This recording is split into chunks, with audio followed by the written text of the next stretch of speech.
자, 이제 앞에 화면 볼게요. 29번 문제랑 30번, 31번, 32번 이 문제 총 4가지 여러분들 어제 한번 풀어보시라고 말씀드렸고 이거부터 하기로 했었죠? 같이 좀 진행을 해볼 건데 일단은 이 안에 있는 테이블들 한번 쭉 훑어보고 진행을 해보도록 하겠습니다. P오더, 프로덕트 잠깐만 우리 여기 뭘 아니죠? 뭘 아니고 스캇 여긴데 뎁트랑 EMP랑 셀그레이드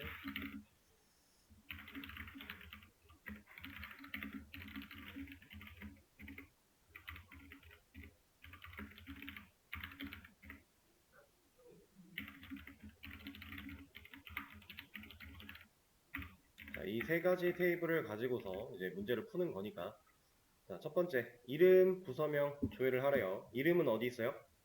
EMP 테이블에 있을 거고 부서명은 뎁트 테이블에 있을 거죠. 사원 테이블에 부서번호가 40에 속한 사원이 없지만 부서번호 40인 부서명도 출력되도록 해달래요. 그리고 힌트에 아우터 조인이라고 걸려 있습니다. 자, 저번에도 말씀을 드렸다시피 MySQL에는 아우터 조인이라는 개념이 명확하게 잡혀 있지 않아요. 우리가 레프트 조인이나 라이트 조인을 사용하는 방식으로 진행을 하셔야 되는데 자, 지금 이 문제를 딱 봤을 때 EMP 테이블과 뎁트 테이블에 있는 정보를 하나씩 가져와야 되는 상황이고 애초에 여기 40에 속한 사원이 없어도 부서번호 40을 가져와라 라고 하고 있으니까 우리가 이너 조인을 사용할 수 없다는 사실까지는 유추가 가능할 거고요. 그럼 한번 작성을 해볼까요? EMP에서 이 네임 가져오면 될 것 같고 D에서 Dname 가져오면 될 것 같아요. 그래서 이것들을 from emp ase 이너 조인 말고 일단은 이렇게 한번 써보겠습니다. 캡츠 asd 온절 온으로 이제 테이블을 조인하는 기준 자체는 크게 변하지 않아요. 어떤 상황이 되더라도 테이블을 매칭할 수 있는 기준 만약에 여러 개의 기준이 존재한다라고 하면 그 기준에 따라서 우리가 판단을 하면 되는 건데 그렇지 않다라고 하면은 명확하게 잡혀 있는 걸 가지고 해줘야 되니까 엑체노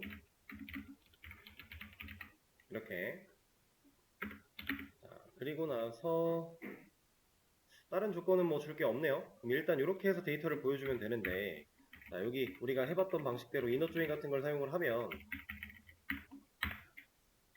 사원명은 전부 다 나오고 있는 14명이 다 나오고 있는 상태지만 Dname 부서명은 3가지 종류밖에 나오질 않고 있어요. 리서치, 세일스, 어카운팅이라고 하는 이렇게 종류밖에 안 나오고 있는데 사실상 뎁트 테이블에는 오퍼레이션스라고 하는 부서명이 하나 더 존재한단 말이죠. 그래서 이 녀석이 속해 있는 사원은 없지만 부서명이 나오게끔 해달라고 했으니까 이 쿼리에서 우리는 뭘 바꿔야 저 부서명을 볼 수가 있죠. 여기서 우리가 바꿔줘야 되는 건 이너 대신에 라이트 쓰면 되겠죠. 여기서 왜 라이트예요? 레프트가 아니고 일단 차이를 좀 보여드리자면 여기가 라이트 조인으로 바뀌었을 때 그러면 사원에는 널이라는 데이터가 나왔지만 네임, 그 부서 네임에는 오퍼레이션스가 잘 나왔습니다. 그리고 정렬 방식이 조금 바뀌었어요. 왜? 기준이 되는 테이블이 바뀌었기 때문에 그런 거예요. 이너 조인 같은 경우는 양쪽 교집합을 따지긴 하지만 기준이 되는 테이블은 항상 왼쪽에 위치를 한다라고 생각을 해요. 그래서 정렬을 왼쪽 기준으로 했었다라고 하면 지금은 완벽하게 우리가 의미를 나 오른쪽에 있는 테이블 가지고 기준으로 조인을 할 거야 라고 했기 때문에 이 D네임 부서명 순으로 정렬이 된 겁니다.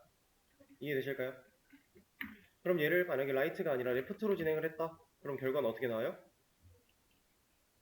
여기서는 이너 조인이랑 다를 게 없이 결과가 나오게 되겠죠. 왜냐면 지금 왼쪽 EMP 테이블을 우리가 왼쪽에 놓고 뎁트 테이블을 오른쪽에 놨을 때 자, 이너 조인은 여기 가져오는 거예요. 근데 지금 이 EMP 테이블 같은 경우는 사실 이 기준에 부합하는 부분을 따져봤을 때 여기가 없어요. 그렇죠?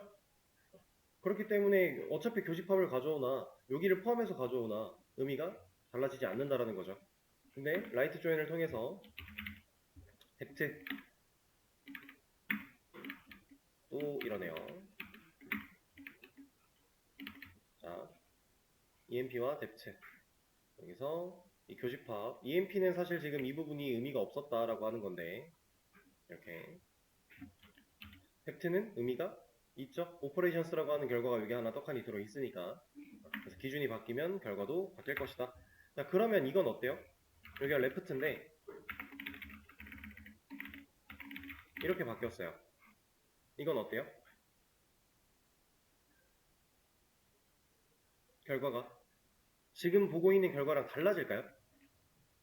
안 달라지겠죠? 기준이 되는 테이블의 위치를 우리가 왼쪽으로 바꿔놨으니까 라이트 조인을 해놓고 얘가 밑에 있던 상황이랑 얘가 레프트 조인을 해놓고 위로 올라간 상황이랑 다를 게 하나도 없는 거고요. 그리고 우리가 눈으로 볼 수 있는 이 결과가 달라질 수 없는 이유, 정렬도 달라질 수 없는 이유, 기준이 되는 테이블 명확하게 잡혀 있고, 그리고 컬럼을 조회하는 순서는 우리가 건드린 적이 없잖아요. 그렇죠? 컬럼이야 순서가 위에 있는 테이블 먼저 조회를 해야 돼 이런 그 조건 같은 건 따로 없었으니까 이렇게 조인을 통해 만들어진 테이블 안에서 이러한 컬럼들을 우리가 뽑아낼 수만 있으면 되는 거니까 가장 기본적으로 라이트 조인, 레프트 조인 이런 걸 활용해보는 문제였습니다. 아니지, 레프트가 아니라 라이트. 그러니까 레프트나 라이트 같은 경우는 위치만 바꿔주면 되니까 하나만 잘 파악하고 계시면 크게 어렵지 않게 사용할 수가 있고요. 그 다음 문제, 서브 쿼리를 사용하는 문제인데 30번부터 볼 거예요. 근데 제가 이 서브 쿼리, 이 문제를 풀면서 서브 쿼리를 어떤 식으로 적용해 나가는지를 잘 봐보세요. 서브 쿼리라고 하는 것 자체가 그 쿼리 안에서 쿼리를 실행시킨다는 개념이었죠. 진짜 딱 그런 의미로서 제가 풀어 나갈 거거든요. 그 흐름을 한번 봐보세요. 일단은 10번 부서에서 근무하는 사원의 이름 그리고 10번 부서의 부서명을 조회하래요. 이 두 데이터는 이거랑 이거는 한 테이블에서 가져올 수 있어요? 조인을 사용하지 않고 불가능하죠. 여기는 EMP, 여기는 depth. 각각 다른 데이터잖아요. 다른 테이블에 있는. 자, 그러면 일단 이거부터 찾아냅니다. 자, 쉽죠? 저거는 select 사원의 이름이니까 이 name을 찾아낼 건데 from EMP에서 찾을 거고요. 왜요? 부서가 10번이래요. 그럼 DPT NO가 10 이거겠죠? 30번 문제에서 요구하는 첫 번째 사원의 이름 구하는 방식은 이겁니다.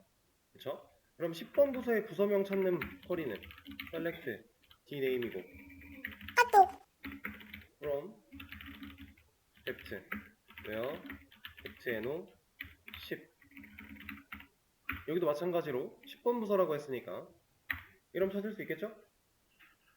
자, 각각의 우리가 원하는 데이터를 뽑아내는 쿼리 두 개를 작성을 했어요. 근데 서브 쿼리라는 건 하나의 쿼리 안쪽에 또 다른 쿼리를 실행하는 느낌이라고 했습니다. 자, 그러면 이 녀석을 우리가 지금 문제에서 요구하는 게 사원의 이름 보여줘야 되고 부서명을 보여줘야 되죠. 얘는 이름이고 얘는 부서명이 나오고 있어요. 자, 그러면 부서명이 나오고 있는 이 쿼리를 셀렉절에다가 서브 쿼리로서 활용한다면 그냥 말 그대로 이겁니다. 이 한 줄의 쿼리를 여기다가 이렇게 쓰자라는 거예요. 이런 식으로. 근데 서브 쿼리이기 때문에 소괄호로 한번 엮어줄 거고요. 자, 이러면 이만큼의 실행 결과 뭐 남는다고요? 어카운팅이라는 결과 남죠. 그 어카운팅이라는 결과가 얘가 EMP에서 이런 걸 조회할 때 같이 조회가 될 거잖아요. 왜? 왜 돼요 이거? 사실 지금 이건 이거랑 똑같은 거예요. 이거 조회하겠다고 한 거랑 다를 게 없다는 뜻이에요. 이거 당연히 되는 거죠. 우리가 테이블 안에 해당 컬럼은 없지만 그냥 값으로서 조회하고 싶으면 이렇게 조회했을 때 가능한 거잖아요. 그쵸? 애초에 우리가 이런 것도 할 수 있는데 이런 것도 가능한데 저걸 못할 이유가 없잖아요. 그쵸? 그렇기 때문에 서브 쿼리가 실행된 결과가 이 자리에 남을 거다. 이렇게 괄호로 엮여있는 서브 쿼리가 실행된 어카운팅이라는 그 답 결과가 이 자리에 남을 거니까 이 자리에서 그냥 값으로서 같이 셀렉트를 하는 것과 별반 다르지가 않다라고 하는 겁니다. 이해되실까요? 자, 이렇게 서브 쿼리를 활용하면 돼요. 어렵지 않죠.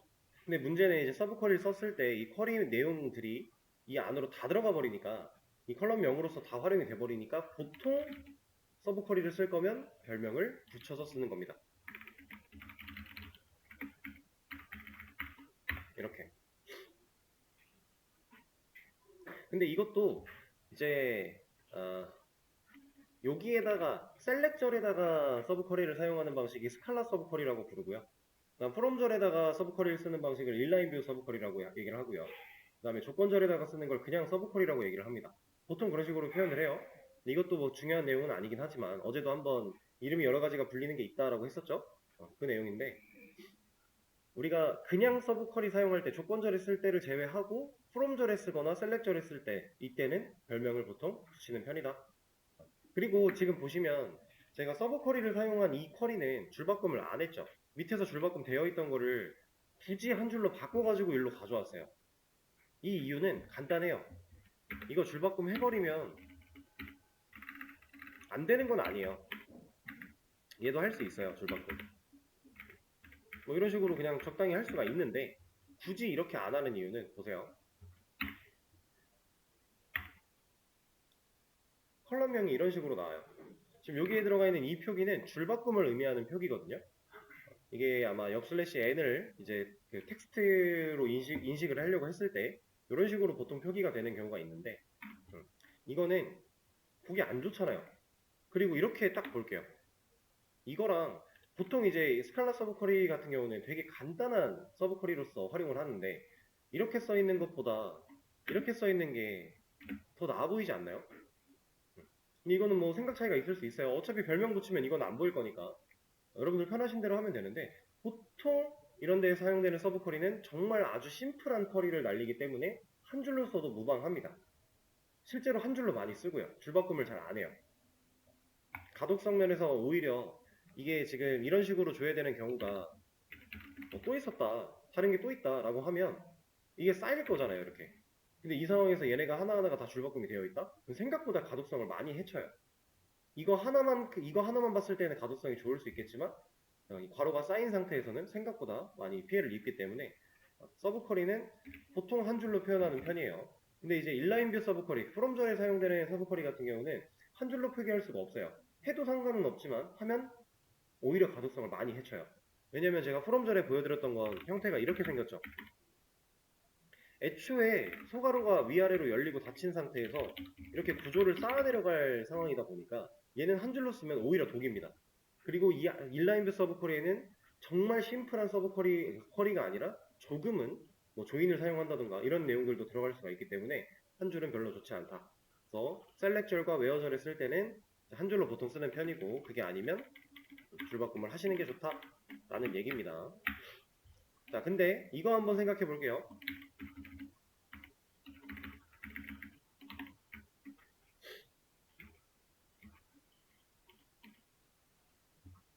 자, 제가 지금 여기에 있는 쿼리를 이쪽으로 합쳤었어요.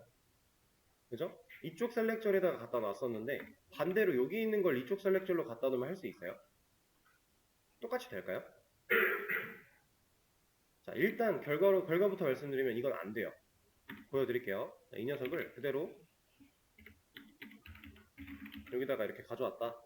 얘도 줄바꿈을 없애고 세미콜론 빼고 소괄호를 씌웠다. 자, 얘는 실행하려고 하면 뭐라 합니다. 근데 에러 메시지가 뭐라고 하고 있나요? 서브 쿼리 리턴스 more than 1로우 라고 나오고 있죠. 지금 얘가 말한 건 직역하면 서브 쿼리의 결과로 반환된 게 하나보다 많아라는 거거든요. 한 줄보다 많아 이거예요. 근데 왜 한 줄보다 많으면 왜 안 돼요? 많을 수도 있죠. 왜? 뭐가 문제예요? 이건 얘가 문제입니다. 자, 원래 이 메인 쿼리가 가지고 있는 결과 값이 몇 줄이에요? 한 줄이에요. 근데 서브 쿼리가 실행된 결과는 몇 줄이래요? 지금 세 줄인데 세 줄인 거 몰라도 돼요. 한 줄보다 많대요. 그러면 우리가 데이터를 애초에 이런 식으로 세팅할 수 없었잖아요. 그렇죠? 여기 공백 남길 수가 없잖아요. 근데 누가 메인 쿼리예요? 지금 이거 결과 뽑아내는 얘가 메인 쿼리예요. 당연히 이 녀석한테 맞춰야 되겠죠. 그래서 안 된다라고 하는 겁니다. 그러니까 일반적인 상황에서 둘의 결과값이 그 결과값의 개수나 이런 게 동일하다면 순서를 바꾼다고 해서 다른 결과가 나오진 않아요. 근데 지금처럼 결과값의 개수가 다르다면 메인이 되는 쿼리의 개수를 따라갈 수밖에 없기 때문에 우리는 그걸 항상 염두에 두고 사용을 해줘야 됩니다. 그래서 반대 경우에는 상관이 없어도 이 경우에는 뭐라고 하는 이런 문제가 있어요. 판단하는 기준은 뭔지 아시겠죠? 자, 얘는 넘어가도록 하겠습니다. 자, 다음 평균 월 급여보다 더 많은 월급여를 받은 사원의 사원 번호, 이름, 월 급여를 줘야 하래요. 우리가 보여줘야 되는 거는 이렇게 세 가지인데 조건이 이런 조건이죠. 자, 이거는 방금 위의 상황처럼 풀어나가려고 한다고 하면 뭘 따져야 돼요? 자, 평균 월 급여보다 더 많은 월급여를 받은 사원을 찾으래요. 그럼 이거를 문제 그대로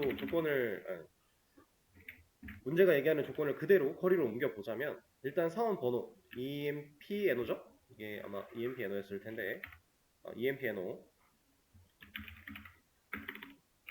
그리고 이름이니까 이네임 월급여니까 셀이죠?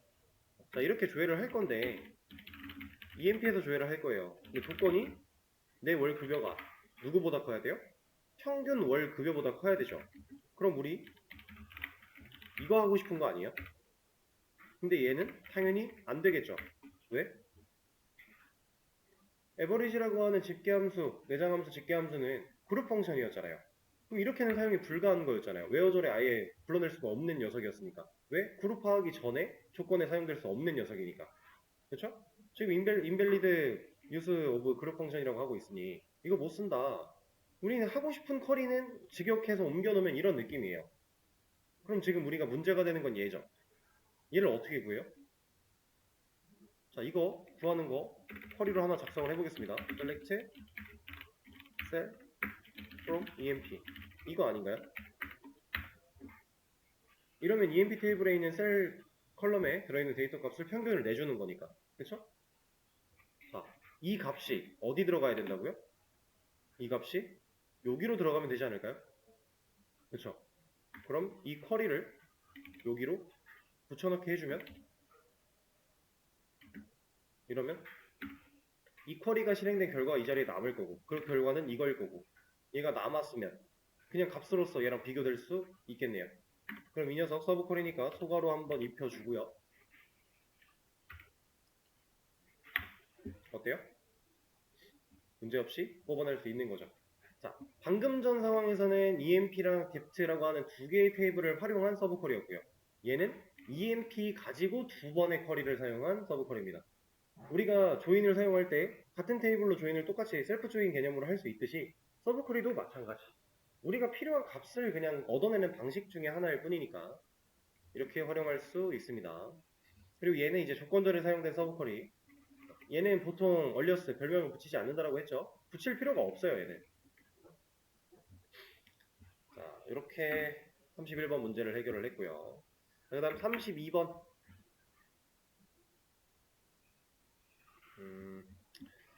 얘는 부서번호가 10인 사원 중에서 최대급여를 받는 사원의 사원 번호와 이름을 조회하라고 하네요. 그러면은 사원 중에서 최대급여 사원의 사원 번호 이름 일단 보여줄 걸 한번 적어볼까요?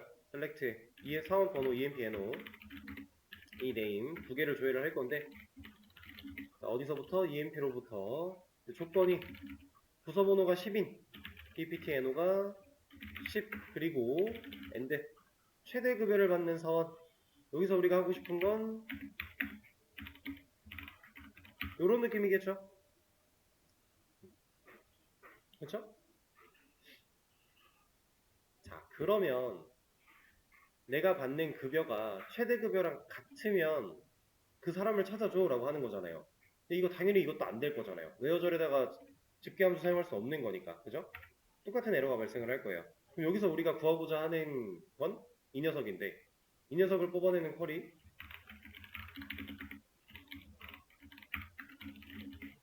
이거죠.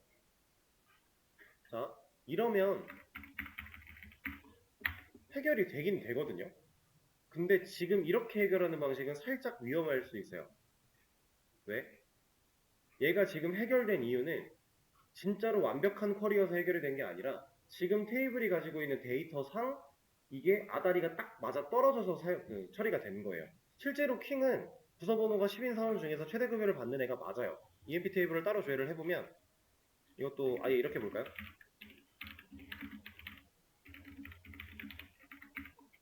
이러면 지금 사원은 3명 있습니다. 클락, 킹, 밀러. 근데 2450, 5000, 1300이에요. 얘가 맞긴 맞아요. 맞긴 맞는데 만약에 이 10번 부서에서 최대 급여를 받는 이 킹이 5000인데 이게 EMP에서 이렇게 한번 볼까요? 아니다, 이거 그냥 이걸 보죠. 이걸 보면서 얘기를 하는 게 낫겠네요. 자, 이 녀석 셀이라고 하는 결과를 쭉 봤을 때 5000이 제일 커요. 근데 마침 얘가 10번 부서예요. 그래서 가능했던 겁니다. 10번 부서를 제외한 다른 부서에 5000보다 높은 급여를 받는 애가 있었다고 한다면 결과는 안 나왔을 거예요. 자, 이거를 억지로라도 테스트를 하기 위해서 제가 하나 상황을 만들어 볼게요. 첫 번째 문제에 인설트 쿼리가 있으니까 이거 하나만 가져와서 봅시다.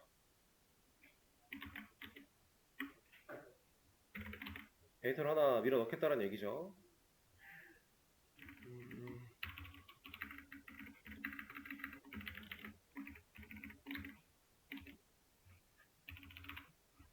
지금 말도 안 되는 얘기지만 대충 넣을게요. 여기는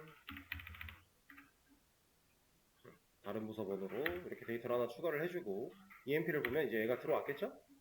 자, 이 상태로 방금 전에 했던 이 쿼리를 실행을 시켜보면은 얘는 안 나옵니다, 결과가. 왜냐면 여기서 맥스 값을 찾아낸 결과는 6000일 거예요, 이제. 5000이 아니에요, 더 이상. 근데 얘가 지금 셀과 일치를 해야 되는데 그 일치하는 조건과 또 같이 만족해야 되는 조건이 이거잖아요. 그러니까 10번에는 6000을 받는 애가 없으니까 데이터가 없죠. 이런 식으로 되는 겁니다. 그러니까 우리가 사용할 때 항상 주의를 해야 돼요. 이게 완벽한 쿼리만으로 진짜 뽑아낸 완벽한 결과인지 다른 테스트를 진행을 해봐도 문제가 없는 상황인지 따져봐야 된다는 거죠. 그래서 정확하게 하려면 사실 여기에는 이 조건이 같이 들어가야 돼요. 이러면 명확하게 10번 부서의 최대값을 가져올 거고 그 최대값과 일치하는 급여를 받는 사람을 찾아줄 거니까. 근데 이렇게 할 것 같으면 사실 이제 얘가 필요가 없어지는 거겠죠. 2번 검증하는 거니까. 애초에 여기서 가져온 셀 자체가 10번 부서에서 최대값을 가져왔을 거니까. 이 조건을 한 번에 가져온 거니까. 이렇게 생각을 하셔야 됩니다. 자칫 결과만 보고 맞네 하고 넘어가 버렸다가는 데이터가 더 추가적으로 쌓이는 상황에서 큰 사고가 벌어질 수 있어요. 그러니까 꼼꼼하게 데이터를 항상 확인을 해 주셔야 됩니다. 이런 방식. 네. 네.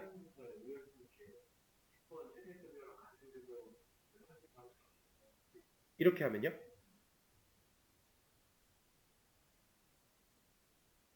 그러니까 20번 부서에 만약에 5000이 있었다면 그 녀석이 2조에서 같이 나오지 않을까라는 얘기인가요? 그러면 10번에 최대가 5천, 얘는 어차피 5000밖에 안 남길 거니까 그러면 얘가 있는 게 맞겠네요. 좋은 지적이었어요. 아주 좋아요. 없어도 된다고 생각을 했는데 그런 식으로 또 허점이 발생을 했네요. 이런 거를 지금 말씀해 주신 것처럼 잘 체크를 하면 좋습니다. 저도 지금 놓친 부분이 있는 거니까 감사합니다. 얘는 그냥 살려놓는 게 의미적으로 맞겠네요. 음. 그러면 문제들은 이렇게 마무리를 하도록 하고요. 이 문제 중에 with AS를 사용해서 활용해 볼 만한 문제가 뭐가 있을까?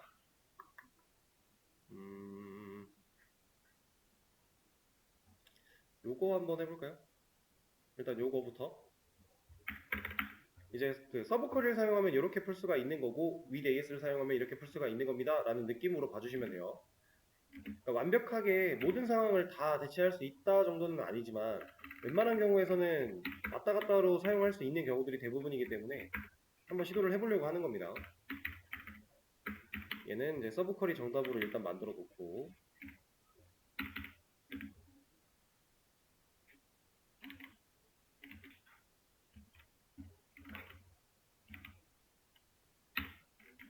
여기다가 이제 with AS 한번 사용을 해보죠.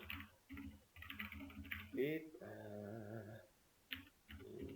AS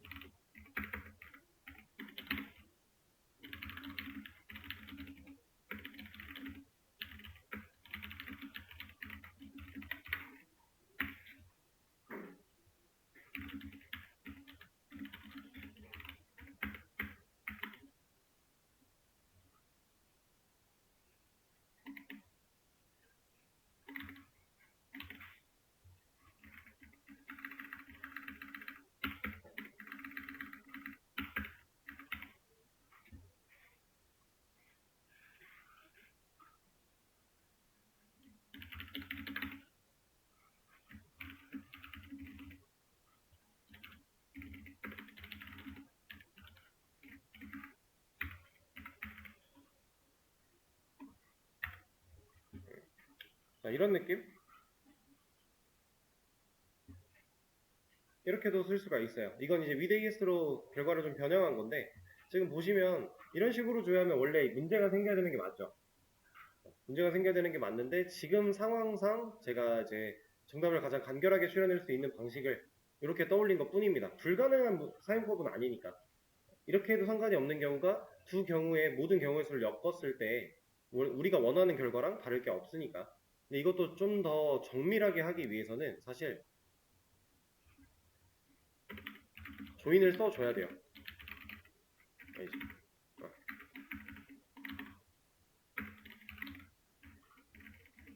이렇게 해주고 이 둘에서 2에서 모든 걸 가져오지 말고 2에서 이네임을 가져올 거고 D에서 D네임을 가져올 건데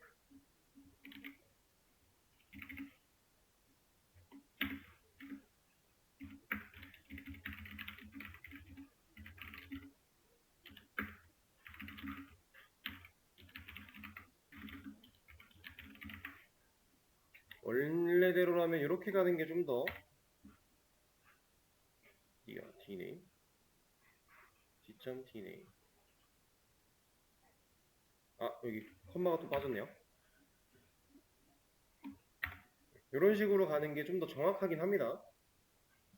근데 지금 이거 차이를 한번 느껴보실래요? with AS를 사용한 쿼리는 이만큼이고요. 서브 쿼리를 사용하면 요만큼이에요. 누가 더 간단해요? 서브 쿼리가 간단하죠. 서브 쿼리가 일반적인 상황에서 느리다라고 했어요. 실제로 그 검색 속도가 그렇게 빠른 쿼리가 아닌데 왜냐면 얘는 실행해야 되는 물리적인 쿼리가 하나, 둘이니까 근데 얘는 이렇게 실행된 쿼리들을 그냥 가상의 기억 속으로 머릿속에 상상만 하고 있다가 이걸 가지고 활용해서 쿼리 한 번 날리는 개념이에요. 그렇기 때문에 이게 일반적인 상황에서 속도가 빠를 수밖에 없는데 지금처럼 이렇게 간단한 걸 조회를 한다라고 했을 때 이거 결과를 뽑기 위해 with AS 문법으로 이렇게까지 쿼리를 장황하게 쓸 필요는 없겠죠. 불필요한 거예요. 이러면 단순하게 지금 현재 검색 속도가 얘가 더 빠를지언정 개발자를 위해서 이렇게 쓰는 방식도 필요합니다. 너무 가독성을 해치는 거니까 오히려 너무 길어져서 불필요한 내용이 많이 담기는 거니까 그래서 무조건 얘가 옳다 무조건 서브콜이는 안 좋아 무조건 조인이나 위데이에서 써야 돼 이런 거 절대 아니고요. 상황에 따라서 내가 적절하게 골라 쓸 수 있어야 됩니다. 네, 기본적으로는 이제 순서를 보면 with AS가 가장 빠른 편이에요. 복잡한 쿼리를 실행한다고 했을 때 얘가 속도가 가장 빠른 편이고 그 다음이 조인 그 다음이 이제 서브 쿼리입니다. 근데 지금 여기서 보시면 with AS 안에서도 조인을 썼죠? 안 써도 사실 가능했지만 쓰는 게 좀 더 맞다라고 해서 썼어요. 이러면은 with AS가 조인보다 더 느린 거 아닌가요? 라고 생각하실 수도 있지만 그래도 얘가 아마 빠를 거예요. 근데 이거는 상당히 복잡한 쿼리가 돼봐야 이제 직감을 할 수 있습니다. 느낌이 좀 올 거예요. 지금 당장은 이게 어떤 방식을 어떤 문제를 with AS로 풀더라도 사실 쿼리가 불필요하게 늘어나기밖에 안 해요. 진짜 효율적인 상태로 적용을 시키려면 쿼리 자체가 좀 되게 방대하고 테이블도 여러 개가 많이 섞여야 되고 이런 상황들이 좀 왔다 갔다를 해줘야 됩니다. 아 그리고 이런 것도 가능해요. 이 안에서 서브 쿼리를 활용할 수도 있어요. with AS 안쪽에서 이런 거 당연히 되는 겁니다. 얼마든지 다 혼용이 가능한 거니까. 자 그러면 이제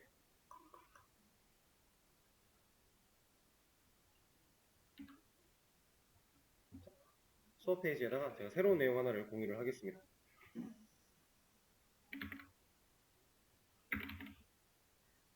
정답도 같이 올려드렸어요. 수업 페이지 새로 고침해보시면은 지금 방금 풀었던 29번부터 33번인가 32번까지의 정답 올라갔고 밑에 인덱스라고 하는 링크가 생겼습니다. 이 인덱스 부분을 제가 가져와서 할 건데 여러분들은 그냥 화면 보시면 돼요. 일단 이거는 설명 들어주시면 돼요. 실제로 해보는 거는 나중에 복습할 때 한번 해보시고 자 인덱스 여러분들 지금부터 이제 인덱스라고 하는 개념 배울 겁니다. 이 인덱스는 간단하게 얘기하면 뭐냐면 자, 여러분들이 그 옛날에 요즘에는 잘 안 쓰지만 옛날에 되게 두꺼운 한영사전 같은 거 혹시 기억나실까요? 이렇게 생긴 엄청 두꺼운 거기서 우리가 만약에 영어 단어 뭐 캐릭터를 찾을 거예요. 이런 걸 찾을 거예요. 그럼 우리는 첫 장부터 한 장 한 장 넘겨가면서 얘를 찾지 않죠. 그쵸? 얘를 보통 어떻게 찾았었죠? 여기 옆에 보면 A, B, C 이렇게 쭉 있을 거고 손가락 넣는 구멍이 있고요. 거기로 C 딱 펼치면 C 맨 처음에 나오는 애부터 시작을 하잖아요. 그러면 그 C부터 찾은 다음에 두 번째 글자 H를 찾죠. A, B, C, D, E, F, G 해가지고 H까지 뚝 넘기잖아요. 그리고 H 다 찾았으면 거기서 또 A를 찾아가죠. 그 다음 R 찾아가고 이렇게 하다 보면 캐릭터라는 글자를 생각보다 금방 찾을 수 있는데 자, 여기에 만들어져 있는 이런 손가락 구멍들 이렇게 표기되어 있는 이 녀석들 얘를 이제 한국말로 색인이라고 합니다. 색인. 이 색인이 영어로 인덱스예요. 여러분들은 이미 인덱스라는 개념을 실생활에서 사용을 해본 거예요. 이걸 가지고. 이거랑 거의 동일한 의미를 가지고 있는 인덱스라고 하는 녀석을 우리가 이제부터 배워볼 겁니다. 자, 이거 왜 필요했다고요? 쉽게 찾으려고, 빨리 찾으려고, 그죠? 인덱스 똑같아요. 검색을 빨리 하려고 사용하는 녀석이에요. 그게 인덱스입니다. 자, 근데 이런 거 한번 생각을 해볼게요. 한영사전을 이렇게 만들어 놨어요. 근데 이게 지금 이제 물리적으로 있는 책이라고 생각을 하면 사실 말이 안 되는 거지만, 예를 들어, 좀 억지를 부려봅시다.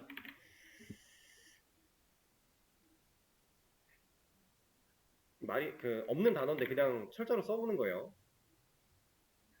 자, 한영사전, 제가 들고 있는 한영사전에는 CHAB라는 단어가 하나 있고, CHAD라는 단어가 하나 있대요. 그렇게 해서, 이제 C라고 하는 색인 뚫려 있고, 찾아가서 찾다 보면 이거 밑에 바로 얘가 나온대요. 근데 제가 만약에 이 사이에다가 CHAC를 넣고 싶어요. 이런 상황이에요. 그러면 우리는 고쳐야 될 게 너무 많죠. 지금 이미 잡혀있는 이 정렬된 상황을 우리가 이거 하나를 집어넣기 위해서 밀어버려야 되잖아요. 이거 하나를 민다는 행위는 이거 밑으로부터 다 밀려야 되는 거고. 그럼 손볼 게 상당히 많아지겠죠. 그쵸? 그러니까 물리적으로는 책을 아예 새로 만들어내야 되겠지만 그게 아니라 가능하다고 한다면 밀어내야 돼요. 자, 이렇다라는 건 인덱스를 사용했을 때 데이터가 수정되거나 아니면 이 녀석을 삭제한다라고 하는 개념도 마찬가지. 땡겨줘야 되니까. 삭제하거나 어쨌든 통틀어서 변화가 일어나는 상황이 생긴다면 사라졌네요. 인덱스를 사용하는데 데이터에 변화가 생긴다면 우리가 손봐야 될 게 많아진다라는 개념이에요. 이제 다음 시간, 지금 시간이 애매해서 이렇게 간단하게만 안내를 드리는 거고 다음 시간에 제대로 들어가 볼 건데 자, 인덱스 사용하는 시점에 변화가 일어나는 행위가 얼만큼 우리한테 큰 손해를 입혀주는지 직접 눈으로 보시게 될 겁니다. 그리고 이 인덱스라고 하는 녀석이 데이터베이스 내에서 우리가 인덱스라고 하는 개념을 활용해서 뭔가를 만들어내면 얘는 물리적으로 공간을 차지해요, 실제로. 이 인덱스라고 우리가 이제 표현을 인덱스를 건다라고 표현을 하는데 인덱스를 걸게 되면 물리적인 데이터의 양이 늘어나요. 왜냐면 이 인덱스가 알고 있어야 되는 정보들을 보관을 해야 되니까 어쩔 수 없이 용량이 커집니다. 그것도 여러분들 실제로 눈으로 보시게 될 거예요. 이러한 개념들이 있다라고 하는 거고 타이밍이 좀 끊기가 애매할 것 같으니까 지금 좀 이르게 쉬는 시간을 가지고요.